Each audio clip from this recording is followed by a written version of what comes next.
Hi everyone, this is Dr. Angeloni. I am creating this video in response to a student teacher's question, which was how do we provide online instruction for students in the elementary grades? This is something most are not prepared for.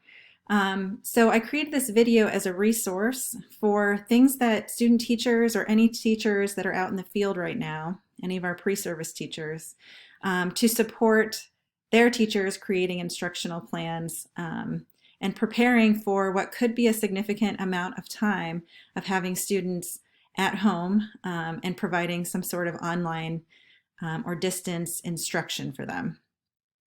I've created a list of things and tips that I think could be helpful for teachers as they create these materials that they may not have created before, that could be helpful for students, particularly in the elementary grades. So I think this could be helpful just for teachers. Like there's a district right next to me right now who's preparing an online day and practicing for the reality that we may be off of school, trying to provide online support for weeks and potentially more than that. So here are my main tips. I'm an instructional technology professor at Xavier University in Cincinnati. And so these are my main tips for teaching elementary students online, especially in this emergency situation where you don't have lots of time for planning. My first tip is to use what you already have. So don't introduce any new tools. As much as I love things like Flipgrid and Edpuzzle to teach remotely, if you don't have those things already, if your parents aren't familiar with them, if your students aren't familiar with them, I would not start using them now. I would start with what learning management system do your students and parents already have access to? So Schoology is probably the most popular. There's also Canvas. Seesaw is not really a learning management system, but it has similar features that could be used to communicate with parents what the daily expectations are. I would also consider what apps students and parents already have access to. So for example, things like RazKids, Dreambox, Khan Academy for math and language arts instruction. I would utilize those as part of your daily plan. For example, you can have kids get on for at least 20 minutes each day. However, in this case, rather than it being used as an extension, like I've seen it used in the past for students who might have finished their work, I think it's really important now that when you don't have that touch point with your students every day, to really be looking at that data that's available in each of those programs and assigning different lessons to different students purposefully so that you can have as little lost learning as possible in this situation. My second tip is to provide an outline for parents. So give them a short list of daily tasks. I would separate it out by subject. This is something I put in the learning management system each day, but I think you could also just send it via email or however you interact with parents already. But keep the instructions short and simple. This is not time for perfectionism, for lots of graphics and images and lengthy explanations. Nice and short and sweet, particularly in the beginning to get everybody used to this format. My, I think, biggest suggestion is to use video. Video really helps. There's a lot of research out there around online learning that being able to see the face of the instructor and other students, but that may not be possible, really creates a more engaging and meaningful learning experience for students. So this doesn't have to be difficult, doesn't have to be time consuming.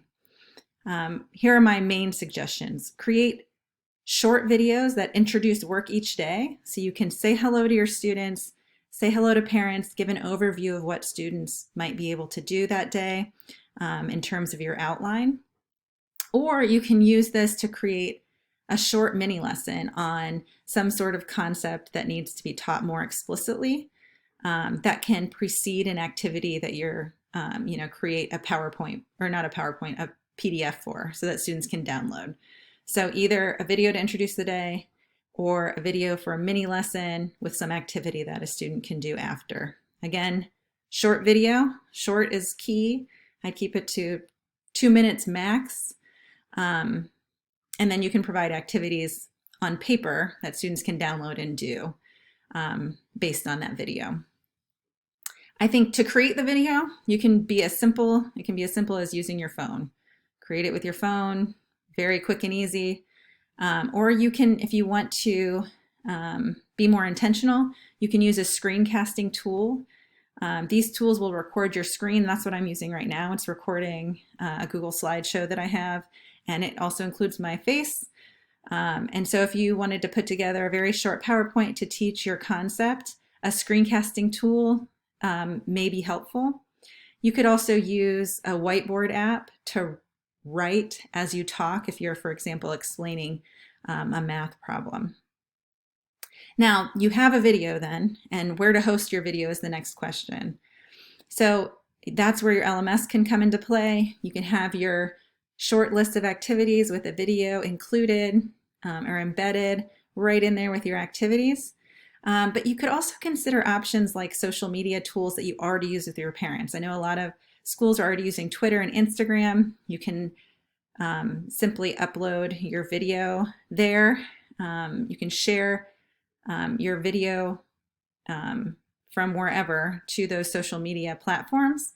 I also think starting a YouTube channel for easy access might also be a good way to go about it. So consider ways of creating short videos and then sharing them. I would save the post-editing. I wouldn't do any editing, putting titles on, transitions, nothing like that, not for this given situation. And my last key tip for providing online instruction is that I want you to remember that online does not mean online all the time. All right, so you can still encourage hands-on tactile learning that is so important for kids at this stage of development online. Okay, so they don't have to be sitting in front of the computer. So you create that short little video and you can send them off to do an activity. Maybe they're doing a writing activity away from the computer. Maybe they get simple supplies from the kitchen to create something to show what they know. Maybe you have them go outside to act something out. So send them and get them moving. But remember that just because you're putting materials online doesn't mean you're going to have first graders sitting in front of the computer at home for 5 hours. That should not be happening. So on a side note, I also teach science. I think this situation merits serious attention. So please encourage hand washing while you're in there with your students. But if the time comes that K-12 schools are shut down, I think that will be necessary. And I think that you can provide good online instruction even for elementary school students. Thanks and good luck.